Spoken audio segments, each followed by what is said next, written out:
2026 సంవత్సరం 5వ నెల మే నెల 10వ రాశి మకర మకర రాశి ధనం. మరి 10వ రాశి మకర రాశి. ఈ మకర రాశికి వస్తే శని ఒక్కడు తప్పితే ఏ గ్రహాలు బాగాలేవు. ఇంకా వీళ్ళ సంగతి చెప్పడానికి వీల్లేదు. అసలే కోతి అది ఎగురుతూ ఉంటుంది, దానికి కాస్త సారాయి పోశారు, ఇంకా ఎగురుతుంది, తోకకి నిప్పు ముట్టించారు, ఇంకా దేశమే నాశనం చేస్తుందట. అట్లాగే అంత బాధ. అయితే చూసే వాళ్ళకి ఆటగా ఉంటుంది, అది ఎగురుతుంటే తనుకుంటుంటే ఆనందంగా ఉంటుంది. కానీ దాని బాధ ఎవరు చూడడు. పోచేటువంటిదంటే మంచి స్వభావం కలిగింది, దాన్ని కదిలిస్తేనే ఎవరి జోలికన్నా వస్తుంది. ఎవరి జోలికో వచ్చారు, ఇట్లాంటి పని చేశారు, ఆ ఊరు మొత్తం నాశనం చేస్తుంది. ఆ కోతి తోకకు ముట్టిస్తే ఏదో కర్ర కంటిస్తుంది, ప్రతి ఇల్లు తగలబెట్టింది. అట్లాగే ఈ మకర రాశి అంత ఘోరంగా ఉంది. ఈ కుంభాలు, మకర నుంచి కుంభానికి శని, కుంభం నుంచి మీనానికి శని వచ్చాడు. శని వెళ్ళిపోయినాడని ఆశ పడద్దు. ఈ శని మారినా కూడా అర్ధాష్టమంలో కుజుడున్నాడు. కుజుడు మాత్రం చాలా ఇబ్బంది పడతాడు. యాక్సిడెంట్లు కావచ్చు, మరి ఏదైనా దెబ్బలు తగలవచ్చు, మరి ఇరగొచ్చు, ఇట్లాంటి పరిస్థితులు రావచ్చు. కాబట్టి రాహుకేతువుల్లో గ్రహాలు పడ్డాయి. ద్వితీయంలో రాహువు, అష్టమంలో కేతువు. రాహుకేతువులు బాగాలేరు, రవి కుజులు బాగాలేరు, గురు శనులు బాగాలేరు. మరి ఈ పరిస్థితుల్లో వీళ్ళ బాధలు చెప్పడానికి ఎవరికి అలివి కానటువంటి పరిస్థితి. మరి కనీసం మంచినీళ్ళు తాగడానికి మంచినీళ్ళు దొరకవట.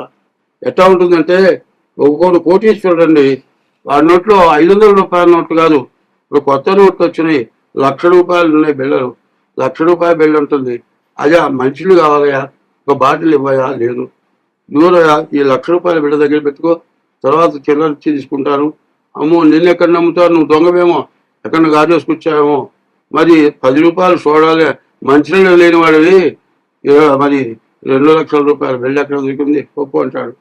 మంచినీళ్ళు లేకవాడు తెచ్చాడు, కోట్లు జేబులో ఉన్నాయి, మంచినీళ్ళు తాగడానికి వీలు లేకుండా పోయింది. మరి మంచినీళ్ళు ఇచ్చేవాడే వెళ్ళాడు, డబ్బులు పెట్టినా మంచినీళ్ళు దొరకవు.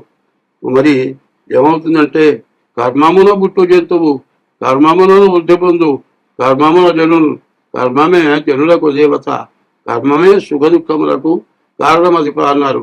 చాలామంది అన్నీ ఉండి దిక్కులేని వాళ్ళగా చచ్చిపోతారు. కారణం ఏంటి? ఇందిరాగాంధీ మరి ఆది పరాశక్తి అన్నారు. అంతటి గొప్ప రాజ్య పరిపాలన చేసిన గొప్ప వాళ్ళలో మరి ఝాన్సీ లక్ష్మీబాయి తర్వాత దాదాపు ఇందిరాగాంధీ అన్నారు. ఆమెకు కిరీటం ఇచ్చారు, మరి త్రిశూలం ఇచ్చారు. ఇన్ని చేస్తే మరి ఆయన కాపలా కాసేవాళ్ళే చివరికి కుక్కని కాల్చినట్లు కాల్చి చంపారు. ఎంత గొప్పని పెంచుకుంది, ఎంత మేలని పెంచుకుంది, ఎంత మంచిదని పెంచుకుంది. నీ దగ్గర వాళ్ళే నిన్ను కాల్చి చంపారు. కారణం ఏంటంటే కర్మ. ఆ కర్మని ఎవరు తప్పించలేరు. కాల్చుకొని చచ్చారు, కాల్చుకొని చంపారు, కాల్చుకొని చచ్చారు వాళ్ళు కూడా.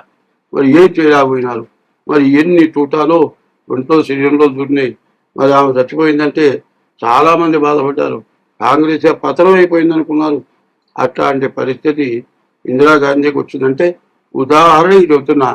ఆమె పార్టీ నేను అంటలే, నేను ఎవరి పార్టీ కాదు, సత్యం ధర్మాని పార్టీ, ధర్మం పార్టీ నేను నాకు ఓటు ఇంతవరకు లేదు. 80 ఏళ్ళు వచ్చినాయి, నాకు ఓటు ఇచ్చేవాళ్ళు లేడు, నేను ఓటేసేది లేదు. ఓ పార్టీ నాదనుకుంటే నేను ఓటేస్తా. నాకు పార్టీ అనేది లేదు. మంచి వాళ్ళే నాకు కావాలి, మంచిగా నేను చూస్తా, అందరూ మంచిగా బతకాలను కోరుకుంటా, చెడుకు దూరంగా ఉంటా. కాబట్టి ఇవాళ రాజకీయం అంటే అది మంచిగా సాగుతుందో చెడుగా సాగుతుందో ప్రజలకు అందరికీ తెలుసు, నేను చెప్పక్కర్లా. మరి ఈ పరిస్థితుల్లో మరి ఈ రాశి, మరి ఈ మకర రాశి పరిస్థితి చాలా కష్టతరంగా ఉంది. డేట్ ఆఫ్ బర్త్ ద్వారా జాతక చిత్రం వేయించుకొని హస్త సాముద్రిక ద్వారా కానీ జాతకం చూపించుకోండి. లేకపోతే మిమ్మల్ని బాగు చేసే మానవుడు ఎవ్వడు లేడు. స్వస్తి. 11వ రాశి కుంభరాశిగా చెప్పుకుందాం. ఈ కుంభరాశికి 6 సంవత్సరాలు ఏలి నాటి శని గడిచిపోయింది. ఇంకా సంవత్సరంన్నర మీనంలో ఉన్నాడు. మీనంలో ద్వితీయంలో ఉన్నటువంటి శని కుంభానికి ద్వితీయంలో ఉన్నాడు. ద్వితీయంలో ఉన్న శని ధనాధిపతి, ధనాన్ని రక్షించేవాడు. మరి కుంభంలో ఉండగా, మకరంలో ఉండగా ఆస్తులు అమ్మి రూపాయికి 10 పైసలు చొప్పున ఇచ్చినా కూడా బాకీలు తీరవు. బాకీల దగ్గర మొత్తం పోతుంది. ఎప్పుడున్న పరిస్థితి నీకు డబ్బులు ఇచ్చేవాడు దొరుకుతున్నాడు, ఉద్యోగం ఉంది, మంచి ఆదాయం ఉంది, అందరూ ఆ బాధ్యతలు పీకులు తింటున్నారు. తలా కాస్త ఇచ్చి అందరినీ స్వచ్ఛగొట్టుకుంటూ బాకీలు తీర్చుకుంటున్నావు. ఇంకొక సంవత్సరంన్నర నీవు ఓపిక పడితే బాకీలు మొత్తం తీరిపోతాయి. నీ అంత అదృష్టవంతుడు ఇక లేడు. 30 సంవత్సరాల్లో మరి 7 సంవత్సరాలన్నర నానా నరకం అనుభవించావు. ఇప్పుడు ఇక నుంచి సుఖం అనుభవించే రోజు వచ్చింది.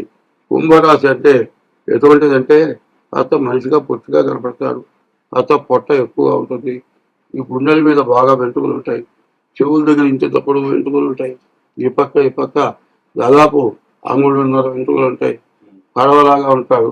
వాడు కుంభరాశి. ఆ కుంభరాశి చూడగానే కళ్ళు చూస్తే ఎలా చీరలు కనపడతాయి. వీడు తాగుబోతూ చంపుతాడు, రాక్షసుడు అనుకుంటారు. కానీ వాడి హృదయం చాలా మంచి హృదయం. కుంభరాశి వాళ్ళు ఎవరికైనా పెట్టడమే కానీ ఒకళ్ళకి చేయబట్టి తింటామంటూ వాళ్ళు ఎరగరు. వాళ్ళ జీవితంలో అందరికీ పెట్టారు. దానికి శాస్త్రం ఉంది. ఇటు పెట్టినా ఇటు పెట్టగా ముక్తి లేదు, ఇంచేసిపోతే పొడుగు పెట్టి బొట్టు పెట్టినా అడ్డబొట్టు పెట్టినా చేతితో ఎవరికైనా ఇట్లా పెట్టకపోతే ముక్తి లేదన్నారు. కుంభరాశి వాళ్ళు అంతటి మహాపుణ్యాత్ములు. వాడు కూడా ఎంతో జాగ్రత్తగా బతికారు. మరి అటువంటి వాళ్ళకి కష్టం వచ్చింది. ఈ కష్టం ఒక్క సంవత్సరంలో అయిపోతుంది. దాదాపు ఏంటంటే నడి సముద్రంలో దిగావు, ఈదావు రెక్కలు వచ్చేసినాయి. మరి ఇంత ఆయాసం వచ్చింది. చివరికి వచ్చావు, ఒడ్డు చేరావు, అయిపోయింది. మరి నడి సముద్రంలో ఉన్న దానికి ఒడ్డుకు వచ్చిన దానికి ఎంత తేడాను. మొత్తం పోగొట్టుకొని మళ్ళీ మొత్తం రాబట్టుకొని బయటపడ్డాడు. బాగుంది. ఈ కుంభరాశికి శనికి తప్పనిసరిగా జపం చేయించుకోండి. తర్వాత మీ డేట్ ఆఫ్ బర్త్ ద్వారా మీ జాతకం తప్పనిసరిగా చూపించుకోండి. చూపించుకుంటే మీకు ఎటువంటి ఇబ్బంది ఉండదు. స్వస్తి. 2026 సంవత్సరం మరి మే నెల చివరి నెల, మే నెలలో చివరి రాశి 12వ రాశి మీన రాశి ఫలితాలు పెట్టుకున్నాం. ఈ మీనంలో శని ఉన్నాడు, జన్మశని. ఈ జన్మశని ఎట్లా ఉంటాడంటే వాడు వస్తాడు, అరే నేను ఇల్లు కట్టుకున్నా, అంతా అయిపోయింది, తలుపులు దగ్గర డబ్బులతో పోయినాయా, 1,00,000 రూపాయలు ఇలా నీ బాకీ తెచ్చుకుంటా అన్నా. ఇంతకుముందు చాలాసార్లు ఇచ్చిపోయినాడు. ఈ రోజు వాడు జన్మలో ఇచ్చేవాడు. నువ్వు చాలాసార్లు ఇచ్చావురా, మొత్తం కల్పిస్తానురా, అరే నువ్వు పుణ్యం కట్టుకోరా, నా దగ్గర లేవురా, వదలడు. రోజు వస్తాడు, రే నా సంగతి ఏందిరా, నీ సంగతి ఏంది అట్లా ఉంచు, నువ్వు నా ఎదురు పెడితే నాకైతే అవుతుందో అర్థం కావట్లేదు. అది కాదురా, తప్పనిసరిగా అరే ఏంటి జన్మశని పట్టినట్టు పట్టాడంటారు. జన్మశని అట్లా ఉంటాడు.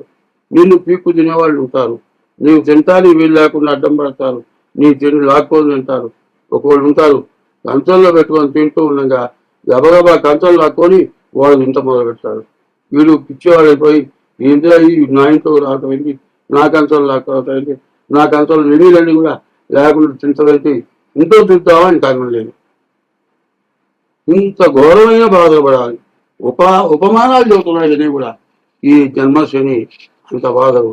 తినటానికి వచ్చింది, చేతి దగ్గరికి వచ్చింది, నోటి దాకా పోదు, నోటి దాకా పోయింది, గాలి కింద పడిపోతుంది. కాబట్టి అంత కష్టదశ. మరి ఈ మీనరాశి వాళ్ళు ఎంతో కష్టాల్లో ఉన్నారు. వాళ్ళ కష్టాలని చెప్పడానికి కూడా నాకు చాలా బాధగా ఉంది. కాబట్టి ఈ రాశి వాళ్ళు తప్పనిసరిగా మీ డేట్ ఆఫ్ బర్త్ ద్వారా మీ జాతకం చూపించుకోండి, మీకు చాలా బాగుంటుంది. తర్వాత ఈ నెలలో 4 గ్రహాలు చతుర్గ్రహ కూటమి మరి మే నెలలో చోట చేరబోతున్నాయి. ఈ గ్రహాల వల్ల చాలా బాధలు వస్తాయి, చాలా కష్టాలు వస్తాయి. కాబట్టి ప్రతి వ్యక్తి కూడా ఇష్ట దైవాన్ని, తర్వాత తన యొక్క తల్లిదండ్రుల్ని, ఎప్పుడు కూడా మీ ఇంటి దేవతని పూజించడం. నీవు ఎక్కడ ఉంటే ఆ ఏరియాలో మంచి దేవాలయానికి వెళ్ళి ప్రతిరోజు వెళ్తాం, వారానికి ఒక్కసారైనా పూజ చేయించుకోవడం. అట్లా నీకు వచ్చిన దాంట్లో కనీసం 100లో 5 వంతులు అయినా సరే దేవుడికి మంచి కార్యాలు ఖర్చు పెట్టండి. ఇంకా ఉంటే మీరు ఈ సంవత్సరంలో బాగా బయటపడతారు. ఈ సంవత్సరంలో కూడా ప్రతి శనివారం శనికి అభిషేకం చేయించుకోండి. సోమవారం ఈశ్వరుడికి పూజ చేయించి ఈశ్వరుడికి అభిషేకం చేయించుకోండి. బియ్యపు రవ్వ పంచదార కలిపి చీమలకు వేయండి. ఇట్లా చేస్తే మీ శని యొక్క బాధలు జీవితంతా కూడా చాలా తగ్గుతుంది. చాలా సుఖంగా ఉంటారు. సర్వే జనా సుఖినో భవంతు. స్వస్తి.